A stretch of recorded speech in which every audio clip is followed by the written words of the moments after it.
In many jurisdictions across the country, we're seeing more and more bans on smoking in public places. This seems like it's a conflict of rights because the smoker claims, I have the right to smoke, don't I? Whereas the non-smoker will claim, I have the right to breathe clean air, don't I?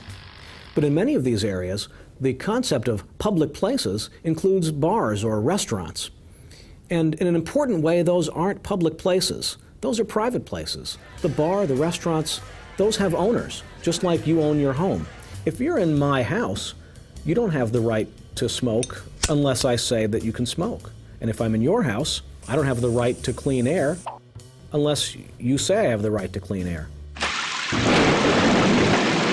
When I'm in your house, we will either smoke or not smoke depending on what your rules are. When we're in my house, we'll either smoke or not smoke depending on what my rules are. And just as you should be expected to set the use rules for your own home, surely the restaurant owner should be able to set the use rules for what goes on in that restaurant. You don't have the right to complain that there's smoking or that there's no smoking because it's not your restaurant. The restaurant owner knows his or her clientele, knows whether it's the sort of establishment where it would be more advantageous to allow smoking or to ban smoking.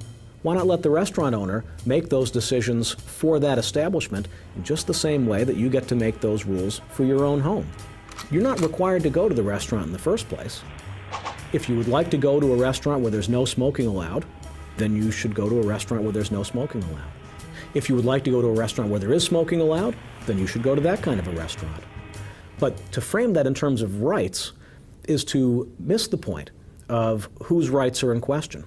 It's not really a matter of smokers' rights versus non-smokers' rights. It's really a matter of property owners' rights. You have the right to smoke in your property, and you have the right to have a smoke-free environment in your own property.